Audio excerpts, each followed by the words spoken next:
Hello guys, good morning. എല്ലാവരും സേഫായിട്ടിരിക്കണമെന്ന് വിചാരിക്കുന്നു.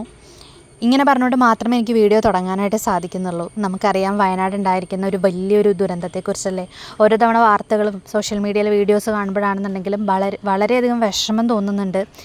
പക്ഷേ അവർക്ക് നഷ്ടപ്പെട്ട ഒന്നും നമുക്ക് തിരിച്ചു കൊടുക്കാൻ സാധിക്കില്ല. അവരുടെ നഷ്ടങ്ങളൊന്നും അതിന് പകരം വെക്കാൻ നമുക്കൊന്നും കൊടുക്കാൻ പറ്റില്ല.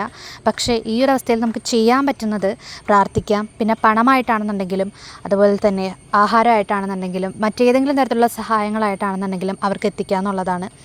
അപ്പോൾ അത് ചെയ്യുന്നുണ്ട്. ഞാൻ പറയേണ്ട ആവശ്യം ഒന്നുമില്ല എന്ന് എനിക്കറിയാം. പക്ഷേ എനിക്കിത് പറയാണ്ട് എനിക്ക് സ്റ്റാർട്ട് ചെയ്യാനായിട്ട് തോന്നുന്നുണ്ടായിരുന്നില്ല. അതുകൊണ്ട് പറഞ്ഞെന്ന് മാത്രമേ ഉള്ളൂ. അപ്പോൾ എല്ലാവർക്കും നല്ലത് മാത്രം വരട്ടെ. അപ്പോൾ നമ്മളുടെ ഇന്നത്തെ ഒരു കുട്ടി വീഡിയോ ഇവിടെ സ്റ്റാർട്ട് ചെയ്യാണ്. Hello guys, good morning. ഞാൻ പുറത്തു നിന്നാണ് സംസാരിക്കുന്നത്. അപ്പോൾ നിങ്ങൾക്ക് നോയ്സൊക്കെ ഉണ്ടാവും. അതൊരു പുതിയ കാര്യമില്ലെന്നറിയാം, ഞാൻ എപ്പോഴും പറയാറുള്ളതാണ്. ഇന്നൊരു ശനിയാഴ്ചയാണ് കേട്ടോ. അപ്പോൾ നമുക്ക് ക്ലാസ് ഒന്നും ഇല്ലാത്തൊരു ദിവസമാണ്. അപ്പോൾ പ്രത്യേകിച്ച് പരിപാടികളൊന്നുമില്ല. അപ്പം നമ്മൾ ഒരു പരിപാടി ഉണ്ടാക്കാമെന്ന് വിചാരിച്ചു.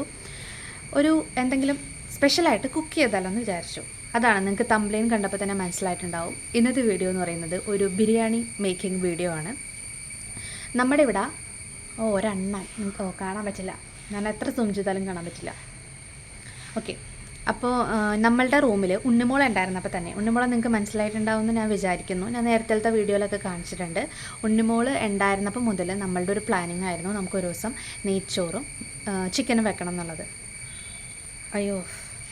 നെയ്ച്ചോറും ചിക്കനും വെക്കണം എന്നുള്ളത്. പക്ഷേ ഇന്നാണ് ആ ഒരു ദിവസം വന്നേക്കണേ കേട്ടോ. ഇന്നാണ് നമ്മളത് വെക്കാൻ പോകുന്നത്. ഉണ്ണിമോൾ ക്ലാസ്സൊക്കെ കഴിഞ്ഞ് പോയി. ആക്ച്വലി ഇവിടെ നിന്ന് ഉണ്ണിമോൾ PG ആയിരുന്നു ചെയ്യണത്, നമ്മൾ ഡിഗ്രി ആണല്ലോ ചെയ്യുന്നത്. പുള്ളിക്കാരത്തെ ക്ലാസ്സൊക്കെ കഴിഞ്ഞു. പക്ഷേ ഞാനും ആർദ്രയും കൂടി വെക്കാൻ പോവുകയാണ്.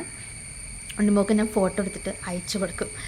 എനിക്ക് സാധാരണ ബിരിയാണി കഴിക്കാൻ തോന്നുമ്പോൾ ഇവിടെ നിന്ന് കടയിൽ നിന്ന് വാങ്ങിച്ച് കഴിക്കാറാണ് ചെയ്യാറ്. പക്ഷേ കടയിൽ നിന്ന് വാങ്ങിച്ച് കഴിക്കുന്നതും വെക്കുന്നതും രണ്ടും രണ്ടല്ലേ.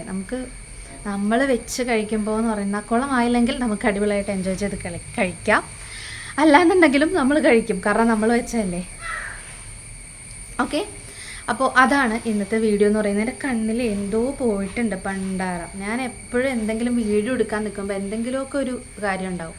അതുകൊണ്ട് എനിക്ക് മര്യാദക്ക് വീഡിയോ ഒന്നും എടുക്കാൻ പറ്റുന്നില്ല. എൻ്റെ അമ്മ എന്നോട് പറഞ്ഞു, നീ ഇങ്ങനെ വീഡിയോ എടുക്കുമ്പോൾ ബളബളാന്ന് സംസാരിക്കേണ്ട, കുറേ സമയം റിപ്പീറ്റേഷൻ വന്നിട്ടുണ്ട്, അപ്പം നല്ല ബോറാവുന്നുണ്ടെന്ന്. അപ്പോൾ ഞാൻ കേട്ട് നോക്കിയപ്പോൾ എനിക്കും തോന്നി. അപ്പം ഞാൻ അങ്ങനെ റിപ്പീറ്റേഷൻ വരാണ്ടൊക്കെ നോക്കാനായിട്ട് ശ്രമിക്കാം കേട്ടോ. പിന്നെ കുറേ പേരൊക്കെ കുറച്ച് സജഷൻസൊക്കെ തരാറുണ്ട്. എന്തോ എഡിറ്റിങ്ങിൻ്റെ ഒരു സംഭവം പറഞ്ഞിട്ടുണ്ടായിരുന്നു. അതിനെ മറന്നു പോയല്ലോ ദൈവമേ. എന്തോ ഇത് കുറച്ചിടാനാണ്. അപ്പം നമ്മളുടെ ഈ വൈറ്റില്ലേ, നമുക്കിങ്ങനെ ഭയങ്കരമായിട്ട് വൈറ്റ് ബ്രൈറ്റായിട്ട് കാണുന്നില്ലേ, ആ ഒരു സംഭവം കുറയുമെന്ന് പറഞ്ഞു. അത് ഞാൻ നോക്കണം. ഞാൻ എൻ്റെ എഡിറ്റിംഗ് ചെയ്യുന്ന സംഭവത്തിൽ നോക്കിയിട്ട് എനിക്കത് മനസ്സിലായിട്ടില്ല. ഏതെങ്കിലും എക്സ്പേർട്ടിനോട് ചോദിച്ചിട്ട് ഞാനത് ചെയ്യും. പിന്നെ കുറേ പേരൊക്കെ എന്നോട് വീഡിയോ, കുറേ പേരല്ല, 2-3 പേരൊക്കെ വീഡിയോ കാണുന്നുണ്ട് എന്നൊക്കെ പറഞ്ഞു. പിന്നെ ഞാൻ ക്ലാസ്സിൽ ചെല്ലുമ്പോഴാണെന്നുണ്ടെങ്കിലും ഞാൻ എന്തെങ്കിലും 20ാമത്തെ മിനിറ്റിലോ 19ാമത്തെ മിനിറ്റിലോ പറയുന്ന കാര്യങ്ങളൊക്കെ അവരെന്നോട് തിരിച്ച് പറയാറുണ്ട്. അപ്പോഴാണ് എനിക്ക് മനസ്സിലാവുന്നത് ഇവർ വീഡിയോ ഫുള്ളൊക്കെ ആയിട്ട് കാണാറുണ്ടല്ലേ എന്ന് എനിക്ക് തോന്നുന്നത്. 2-3 പേരായിരിക്കാം, വിരലിലുണ്ടാവുന്നവരായിരിക്കാം. എന്നാലും അങ്ങനെ കേൾക്കുമ്പോൾ ഒരു സന്തോഷമുണ്ട്. അപ്പോൾ സപ്പോർട്ട് ചെയ്യുന്ന എല്ലാവർക്കും ഭയങ്കര താങ്ക്സ് ഉണ്ട്. അപ്പോൾ നമുക്ക് നമ്മുടെ വീഡിയോ സ്റ്റാർട്ട് ചെയ്താലോ. അമ്മ പറഞ്ഞ പോലെ ഞാൻ കുറേ നേരം ഇങ്ങനെ ബളബള പറയുന്നില്ല. ഒരു കാര്യം കൂടി പറഞ്ഞോട്ടെ. എൻ്റെ വീഡിയോ ഞാനിപ്പോൾ എടുക്കുമ്പോൾ ഞാൻ ഓക്കെയാണ്, ഞാൻ ഓക്കെയാണ്, അടിപൊളിയാണല്ലോ എന്നെനിക്ക് തോന്നും. പക്ഷേ ഇത് ഞാൻ വോയിസ് ഓവറൊക്കെ ചെയ്ത് പോസ്റ്റ് ചെയ്ത് കഴിയുമ്പോൾ അതിൻ്റെ ക്ലാരിറ്റി കുറയുന്നുണ്ട്. അപ്പം ഞാൻ വിചാരിക്കും, ഈശ്വരാ, ഞാൻ വീഡിയോ എടുത്തിരുന്ന പോലെയല്ലല്ലോ ഇത് അപ്ലോഡായി കഴിയുമ്പോൾ എന്ന്. അതെന്താണെന്ന് എനിക്കറിയില്ല. ചിലപ്പോൾ എല്ലാവർക്കും ഉണ്ടാവും. പിന്നെ കുറച്ച് നല്ല ക്വാളിറ്റിയുള്ള ഫോൺ, ഞാൻ യൂസ് ചെയ്യുന്നത് ഓപ്പോ ആണ്. അപ്പോൾ ഫോണിനനുസരിച്ചൊക്കെ വ്യത്യാസപ്പെട്ടിരിക്കുമല്ലോ. എന്തായാലും പോസ്റ്റ് ചെയ്യുമ്പോൾ കുറച്ച് അവർ ക്ലാരിറ്റി കുറച്ചിട്ടാണ് യൂട്യൂബിൽ പോസ്റ്റ് ആവുള്ളൂ. അതെല്ലാ വീഡിയോ അങ്ങനെ തന്നെയാണെന്നാണ് ഞാൻ സെർച്ച് ചെയ്തപ്പോൾ അറിഞ്ഞത്. അപ്പോൾ അതാണ് ക്ലാരിറ്റി കുറയുന്നതെന്നാണ് എനിക്ക് തോന്നുന്നത്. ഞാൻ എടുക്കുമ്പോൾ അത്യാവശ്യം നല്ല ക്ലാരിറ്റി ഉണ്ട് കേട്ടോ. എന്നോട് 2 പേര് പറഞ്ഞിട്ടുണ്ടായിരുന്നു. അതുകൊണ്ടാണ്. അത് എന്ത് ചെയ്യണമെന്ന് എനിക്കറിയില്ല. നമുക്ക് ഭാവിയിൽ ഫോണൊക്കെ മാറ്റുമ്പോൾ കൂടുതൽ ക്ലാരിറ്റി വരുമായിരിക്കും. എഡിറ്റ് ചെയ്തിട്ടുണ്ടെന്നുണ്ടെങ്കിൽ എനിക്ക് ക്ലാരിറ്റി പോണ പോലെയാണ് തോന്നുന്നത്. അതായത് നമുക്ക് ക്ലാരിറ്റി കൂട്ടാൻ വേണ്ടിയിട്ട് എഡിറ്റ് ചെയ്യൂലേ, ആ സമയത്ത് ക്ലാരിറ്റി പോണ പോലെയാണ് തോന്നുന്നത്. അതുകൊണ്ടാണ് ഞാൻ വോയിസ് ഓവറും പിന്നെ ചെറിയൊരു എഡിറ്റിങ് കാര്യങ്ങളൊക്കെ മാത്രമേ ചെയ്യാറുള്ളൂ. ക്ലാരിറ്റി കൂട്ടാൻ പറ്റുന്ന സംഭവങ്ങളൊന്നും ചെയ്യുന്നില്ല. ചിലപ്പോൾ എനിക്കറിയാത്തതുകൊണ്ടായിരിക്കും അങ്ങനെ ക്ലാരിറ്റി പോണത്. എന്തായാലും ഇപ്പോൾ ഇങ്ങനെയൊക്കെ പോട്ടെ. അപ്പോൾ നമുക്ക് നമ്മളുടെ വീഡിയോയിലോട്ട് കിടക്കാം.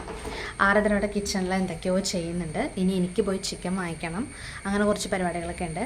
അപ്പം നമുക്ക് പോയി പല്ലൊക്കെ തേച്ച് സെറ്റായിട്ട് എല്ലാ പരിപാടിയിലോട്ടും കിടക്കാം. അപ്പോൾ എല്ലാവർക്കും welcome to my YouTube channel Ansh things. സസ്നേഹം എൻ്റെ യൂട്യൂബ് ചാനലിലേക്ക് എല്ലാവർക്കും സ്വാഗതം. അപ്പോൾ ദേ നമ്മൾ പല്ലൊക്കെ തേച്ച് നല്ല ഫ്രഷായിട്ട് വന്നിട്ടുണ്ട്. ഇനി നമുക്ക് പെട്ടെന്ന് ബ്രേക്ക്ഫാസ്റ്റ് കഴിച്ചിട്ട് ചിക്കൻ വാങ്ങിക്കാൻ പോവാം. അപ്പോൾ നമ്മളുടെ ഇന്നത്തെ ബ്രേക്ക്ഫാസ്റ്റ് എന്ന് പറയുന്നത് ബ്രെഡ് നെയ്യിലിട്ടൊന്ന് ഇങ്ങനെ മുരിച്ചെടുത്താണ് കേട്ടോ. ഞാൻ 3 എണ്ണേ കഴിച്ചുള്ളൂ. കാരണം എനിക്ക് ഉച്ചയ്ക്ക് ബിരിയാണി നല്ല രീതിക്ക് കഴിക്കണം എന്ന് ആഗ്രഹമുള്ളതുകൊണ്ട് ഞാനൊരു 3 ബ്രെഡ് കഴിച്ചുള്ളൂ കേട്ടോ. ഇനി നമുക്ക് വേഗം പോയി ചിക്കൻ വാങ്ങിയിട്ട് വരാം. നമുക്ക് പോയി ചിക്കൻ വാങ്ങിച്ചിട്ട് വരാം. 2.5 കിലോൻ്റെ ചിക്കനൊക്കെ ഉള്ളൂ എന്നാണ് കേട്ടോ പറയുന്നത്. നമ്മൾ ഏറ്റവും ചെറിയ ചിക്കനാണ് ചോദിക്കുന്നത്. പക്ഷേ 2.5 കിലോ ആണ് ഉള്ളതെന്ന് പറയുന്നത്. നമ്മൾ 2 പേരല്ലേ ഉള്ളൂ. അതുകൊണ്ട് നമുക്ക് കുറേ വറക്കാം. എന്നിട്ട് വറുത്തിട്ടായിരിക്കും നമ്മൾ കറി വെക്കുന്നത്. അപ്പോൾ വറക്കണ ആ ടൈമിൽ നമുക്ക് കുറേ തിന്നാം. അങ്ങനെ പകുതി തീരും. ഓക്കെ, അപ്പം നമുക്ക് എന്തായാലും പോയിട്ട് വരാം. എനിക്ക് കുളം കാണുമ്പോൾ ഉണ്ണിമോളെ ഭയങ്കരമായിട്ട് മിസ് ചെയ്യുന്നു കേട്ടോ. എൻ്റെ വീഡിയോ കാണാറുള്ളവർക്ക് അതൊക്കെ അറിയാൻ പറ്റും. അപ്പോൾ നമ്മളുടെ ചിക്കൻ കട ഈ കുളത്തിൻ്റെ അടുത്താണ് കേട്ടോ. ഇന്നത്തെ വില എന്ന് പറയുന്നത് 128 രൂപയാണ്. അമ്മ വിളിച്ചപ്പോൾ എന്നോട് പറഞ്ഞു നമ്മുടെ അവിടെയൊക്കെ 100 രൂപ ചിക്കനേ ഉള്ളൂ എന്ന് കേട്ടോ. അങ്ങനെ നമ്മൾ ചിക്കനൊക്കെ വാങ്ങിച്ച് ദേ വീട്ടിൽ വന്നു കേട്ടോ. അപ്പോൾ ദേ നമ്മളുടെ പരിപാടികളും കാര്യങ്ങളൊക്കെ നമ്മളിവിടെ സ്റ്റാർട്ട് ചെയ്തു കേട്ടോ. മെയിനായിട്ടും കുക്ക് ചെയ്യാൻ പോകുന്നത് ആർദ്രയാണ്. ഞാൻ അവളെ ഹെൽപ്പ് ചെയ്യാൻ നിൽക്കാം കേട്ടോ. ഇവിടെ എന്തെങ്കിലുമൊക്കെ ഇങ്ങനെ സ്പെഷ്യലായിട്ട് ഉണ്ടാക്കുമ്പോൾ ആർദ്ര തന്നെയാണെന്ന് തോന്നുന്നു അതിൻ്റെ മെയിൻ പരിപാടികളും കാര്യങ്ങളൊക്കെ ഏറ്റെടുക്കുന്നത്. അതവൾക്ക് ഇഷ്ടമാണെന്ന് തോന്നുന്നു. അതുകൊണ്ടായിരിക്കുമല്ലോ ഏറ്റെടുക്കുന്നത്.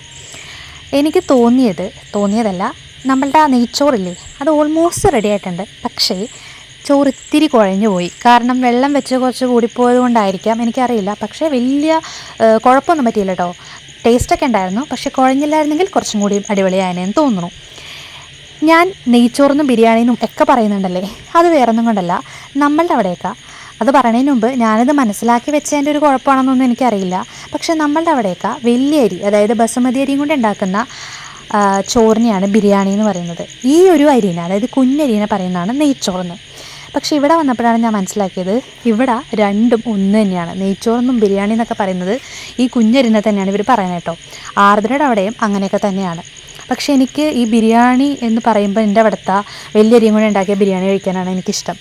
പിന്നെ നെയ്ച്ചോറെന്ന് പറയുമ്പോൾ കല്യാണത്തിന് പോകണ ആ ഒരു നെയ്ച്ചോറില്ലേ, അത് കഴിക്കാനാണ് ഇഷ്ടം. കല്യാണങ്ങളിൽ പോകുമ്പോൾ കിട്ടണത്.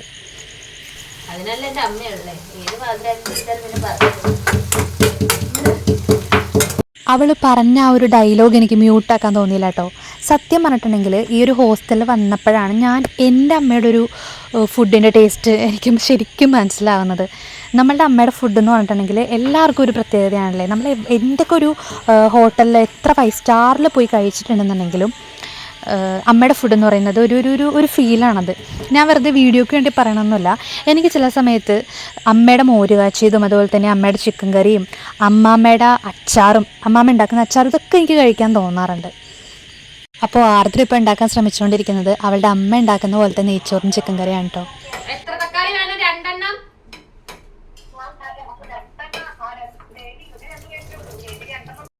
ആർദ്രയുടെ അമ്മ വീഡിയോ കോളിലുണ്ട് കേട്ടോ. അമ്മയാണ് എത്ര പൊടി ഇടണം, എത്ര അളവിലിടണം, എങ്ങനെ എല്ലാ കാര്യങ്ങളും ഡീറ്റെയിൽ ആയിട്ട് പറഞ്ഞു കൊടുക്കുന്നുണ്ട്. അപ്പോൾ സത്യത്തിൽ ഞങ്ങളിവിടെ ഉണ്ടാക്കാൻ ശ്രമിച്ചുകൊണ്ടിരിക്കുന്നത് മിനിയമ്മേൻ്റെ റെസിപ്പിയാണ് കേട്ടോ. അത്രയും വന്നു എന്ന് വെച്ചിട്ടുണ്ടെങ്കിൽ ആർദ്ര പറയുന്നത് അത്രയൊന്നും എത്തിയിട്ടില്ല, പക്ഷേ ഏതാണ്ടൊക്കെ അങ്ങനെയൊക്കെ എത്തി എന്നാണ് പറഞ്ഞത് കേട്ടോ. അതങ്ങനെയാണല്ലോ എപ്പോഴും. നമ്മൾ കറക്റ്റ് അമ്മയുടെ ആ റെസിപ്പി ഒന്നും നമുക്ക് ഉണ്ടാക്കാൻ പറ്റില്ല, പക്ഷേ അതുപോലെയൊക്കെ ഉണ്ടാക്കാൻ നമുക്ക് ശ്രമിക്കാൻ പറ്റും. അപ്പോൾ നമ്മളിനി ചിക്കൻ വറക്കാൻ പോവാണ്. എനിക്ക് ചിക്കൻ വറുത്തത് ഭയങ്കര ഇഷ്ടമാണ്. അമ്മ വീട്ടിലിങ്ങനെ ചിക്കൻ വറക്കുമ്പോൾ ഇങ്ങനെ എടുത്ത് തിന്നും. ഇങ്ങനെ ചൂടോടെ ഇങ്ങനെ ചിക്കൻ ഇങ്ങനെ വറുത്തിട്ട് ഇങ്ങനെ കഴിക്കാനായിട്ട് നല്ല ടേസ്റ്റ് അല്ലേ. അതിപ്പോൾ ബീഫാണെന്നുണ്ടെങ്കിലും എനിക്ക് കറി വെക്കുന്നതിനേക്കാളും കൂടുതൽ ഇഷ്ടം ബീഫ് ഒലത്താണ് കേട്ടോ. നമ്മൾ തേങ്ങാക്കൊത്തൊക്കെ ഇട്ട് വെക്കുന്ന ബീഫ് ഒലത്തില്ലേ, ഇതെനിക്ക് പറയുമ്പോൾ ഇപ്പോഴും വായിന്ന് വെള്ളം വരുന്നത്. ബീഫ് കറിനേക്കാൾ എനിക്കതാണ് കൂടുതലിഷ്ടം. ചിക്കൻ കറി എനിക്കിഷ്ടമാണ്. അതിനേക്കാളും ചൂട് ചിക്കൻ വറുത്തത് കഴിക്കാനാണ് ഇഷ്ടം. അതിൻ്റെ തണുപ്പായിട്ടുണ്ടെങ്കിൽ അതെനിക്ക് കഴിക്കാനായിട്ട് അത്രയ്ക്ക് താല്പര്യമില്ല. ഇപ്പോൾ നിങ്ങൾക്ക് സൂക്ഷിച്ച് നോക്കിയ ഒരു കാര്യം കാണാം. ഞാൻ ചിക്കൻ വറുത്തത് മോഷ്ടിച്ചിട്ട് പോകുന്നത്. കാരണം എൻ്റെ ആർദ്ര ഒരു പീസ് പോലും എടുക്കാൻ സമ്മതിക്കുന്നുണ്ടായിരുന്നില്ല. അവൾ പറയായിരുന്നു അത് ഇപ്പോഴേ ഇങ്ങനെ എടുത്ത് തിന്നിട്ടുണ്ടെങ്കിൽ കറി വെക്കാൻ ഉണ്ടാവില്ല, തീർന്നു പോകുമെന്ന് പറഞ്ഞ്. അപ്പം ഞാനൊരെണ്ണം ജസ്റ്റ് ഒന്ന് അടിച്ച് മാറ്റി. ഇപ്പോൾ ഉണ്ണിമോൾ ഇവിടെ ഉണ്ടായിരുന്നെങ്കിലുണ്ടല്ലോ ഒരു 5-6 പീസ് കഴിക്കേണ്ട ടൈം കഴിഞ്ഞു. അപ്പോൾ നമ്മളുടെ നെയ്ച്ചോറിൻ്റെ എല്ലാ പരിപാടിയും കഴിഞ്ഞു കേട്ടോ. നെയ്ച്ചോറൊക്കെ നല്ല വെന്ത് നല്ല സെറ്റായി. അതിൽ നമ്മൾ നമ്മുടെ കശുവണ്ടിയും മുന്തിരിയും അതുപോലെ തന്നെ മല്ലിയിലേക്ക് ഇട്ട് നമ്മൾ സെറ്റാക്കി മൂടി മാറ്റി വെച്ചാണ് കേട്ടോ. അപ്പോൾ നമ്മൾ അവസാനത്തെ ചിക്കനാണ് കേട്ടോ ഈ വറുത്തുകൊണ്ടിരിക്കണേ. നമ്മളെല്ലാ പരിപാടിയും കഴിഞ്ഞു. ഇനി ചിക്കൻ വെക്കാൻ മാത്രമേ ഉള്ളൂ. പുകയുന്ന പോലെയൊക്കെ ഉണ്ടല്ലോ. സവാള അരിഞ്ഞപ്പോഴാണെന്ന് തോന്നണു ഇങ്ങനെ കുറേ സവാള അരിഞ്ഞ് കഴിഞ്ഞിട്ട് എനിക്ക് കണ്ണീന്ന് നിന്ന് വെള്ളം വരായിരുന്നു. ഞാനല്ല അരിഞ്ഞ ആർദ്രയാണ്. എന്നാലും നമ്മൾ അടുത്തേക്കണവരുടെ കണ്ണീന്ന് കൂടി വെള്ളം വരുമല്ലോ. എനിക്ക് ഈ സമയത്ത് ഒരു ചെറിയ കഥ പറഞ്ഞാൽ കൊള്ളാമെന്നുണ്ട്. എൻ്റെ കുട്ടിക്കാലത്ത് നടന്നൊരു സംഭവം. പക്ഷേ വീഡിയോക്ക് ലെങ്ത്ത് കുറവായതുകൊണ്ട് എൻ്റെ കഥ ഇതിൽ ഉൾക്കൊള്ളില്ല. അതുകൊണ്ട് ഞാൻ പിന്നീട് എടുക്കുന്ന ഏതെങ്കിലും വീഡിയോയിൽ ആ ഒരു കഥ പറയാം. ഈ ചിക്കൻ കറിയും കൂടി റെഡിയായി കഴിഞ്ഞിട്ടുണ്ടെങ്കിൽ നമുക്ക് പോയി കുളിക്കണം. എന്നിട്ട് വേണം നമുക്ക് നല്ല ചൂടോടെ ഇരുന്ന് നെയ്ച്ചോറും ചിക്കൻ കറിയും കൂടിയും കഴിക്കാനായിട്ട് കേട്ടോ. ഞാൻ കുളിച്ചൊക്കെ കഴിഞ്ഞ് വെറുതെ ഒന്ന് പുറത്തോട്ട് ഇറങ്ങിയപ്പോൾ നല്ലൊരു കാറ്റ് വീശി കേട്ടോ. ആ കാറ്റത്ത് നമ്മളുടെ ഇലകളെല്ലാം കൂട്ടത്തോടെ ഇങ്ങനെ പൊഴിഞ്ഞ് വീഴുന്നുണ്ടായിരുന്നു. ഈ പഴുത്തലകളൊക്കെ നല്ല ഭംഗിയുണ്ടായിരുന്നു അത് കാണാനായിട്ട്. അതൊന്ന് വീഡിയോ എടുക്കാലോ എന്ന് വെച്ച് ഞാനൊന്ന് ക്യാമറ ഓൺ ആക്കിയതാണ്. അപ്പോൾ കാറ്റിൽ നിന്നു ഇലവഴിയിൽ നിന്നു. നമുക്ക് ഈ പറമ്പിൽ കൂടിയും ചിക്കൻ കടയുടെ അങ്ങാട് എത്താട്ടോ, അതായത് നമ്മുടെ കുളത്തിൻ്റെ അങ്ങാട്. പക്ഷെ ഇപ്പോൾ ഇവിടെ മഴയൊക്കെ പെയ്ത് നല്ല അലപ്പായിട്ട് കിടക്കുകയാണ്. ഇതായിരുന്നു കുറച്ചും കൂടി എളുപ്പ വഴി, നമുക്ക് പെട്ടെന്ന് എത്താൻ പറ്റും. അല്ലെങ്കിൽ നമ്മൾ മെയിൻ റോട്ടിൽ കൂടി നടന്ന് പോകണം. ഞാൻ വോയിസ് ഓവർ ചെയ്യുമ്പോൾ വല്ല ചീവിടിൻ്റെ ശബ്ദമൊക്കെ കേൾക്കുന്നുണ്ടെങ്കിൽ ക്ഷമിക്കണം. ഞാൻ പുറത്ത് നിന്നാണ് വോയിസ് ഓവർ ചെയ്യുന്നത്, അതാണ്. ഫൈനലി നമ്മളുടെ നെയ്ച്ചോറും ചിക്കനും എല്ലാം റെഡി ആയിട്ടുണ്ട്. അങ്ങനെ നമ്മൾ കഴിക്കാൻ പോവാണ്. ആർദ്ര അത് ഒരുക്കി വെച്ചേക്കണതൊക്കെ അടിപൊളിയാണല്ലോ. ഇവിടെ തന്നെയാണ് കേട്ടോ നമുക്ക് സെർവ് ഒക്കെ ചെയ്ത് തന്നത്. നല്ല രസമുണ്ടായിരുന്നു. നമ്മളിങ്ങനെ പെട്ടെന്ന് ഇങ്ങനെയൊക്കെ കാണുമ്പോൾ നമുക്ക് കഴിക്കാനായിട്ടുള്ളൊരു ഫീലും കൂടിയും വരുമല്ലേ. നല്ല രസമുണ്ടായിരുന്നു. ചിക്കനും നെയ്ച്ചോറും എല്ലാം കൊള്ളായിരുന്നു. എനിക്ക് ഭയങ്കര ഇഷ്ടപ്പെട്ടു. ഇത് കഴിച്ചൊക്കെ കഴിഞ്ഞിട്ട് ഞാൻ കുറച്ച് നേരം ഒന്ന് കിടന്നുറങ്ങിയായിരുന്നു. എനിക്ക് വയറ് നിറച്ച് എന്തെങ്കിലും കഴിച്ച് കഴിയുമ്പോൾ ഒന്ന് ഉറങ്ങാൻ തോന്നും. അതിപ്പോൾ സദ്യ ആണെന്നുണ്ടെങ്കിലും എനിക്ക് അങ്ങനെ തന്നെയാണ് കേട്ടോ. അങ്ങനെ വയറും നിറഞ്ഞു, മനസ്സും നിറഞ്ഞു. കുറച്ച് നേരം കിടന്നുറങ്ങി. സാധാരണ ഞാൻ കിടന്നിട്ടുണ്ടെങ്കിൽ കുറച്ച് വൈകി പോകും എണീക്കാനായിട്ട്, ഈ ഉച്ചക്കൊക്കെ കിടന്നുറങ്ങിയിട്ടുണ്ടെങ്കിൽ. പക്ഷേ ഇപ്രാവശ്യം ഞാൻ നേരത്തെ എണീറ്റു കേട്ടോ. കാരണം എനിക്ക് അങ്ങനെ കുറേ സമയം ഉറങ്ങണമെന്ന് എനിക്ക് ഉണ്ടായിരുന്നില്ല. അതുകൊണ്ട് ഞാൻ അലാം വെച്ച് നേരത്തെ എണീറ്റിട്ടുണ്ടായിരുന്നു. കുറച്ച് ചിക്കനും അതുപോലെ തന്നെ നെയ്ച്ചോറും കച്ചമ്പറും അച്ചാറും ഒക്കെ കൂട്ടി നമ്മൾ അന്തസ്സായിട്ട് ചോറ് കഴിച്ചു. ഈ ഒരു സമയത്ത് ഞാൻ ഏറ്റവും കൂടുതൽ മിസ് ചെയ്യുന്നത് ഉണ്ണിമോളെയാണ്. ഉണ്ണിമോളും കൂടി ഉണ്ടാവണമായിരുന്നു. അങ്ങനെ നമ്മൾ കിച്ചൺ ക്ലീനിങ്ങും കഴിഞ്ഞു, എല്ലാം കഴിഞ്ഞു കേട്ടോ. അപ്പോൾ ഇത്രയുള്ള ഇന്നത്തെ വീഡിയോ. വേറൊരു വീഡിയോ ആയിട്ട് നമുക്ക് വീണ്ടും കാണാം. അതുവരേക്കും ടാറ്റ ബൈ.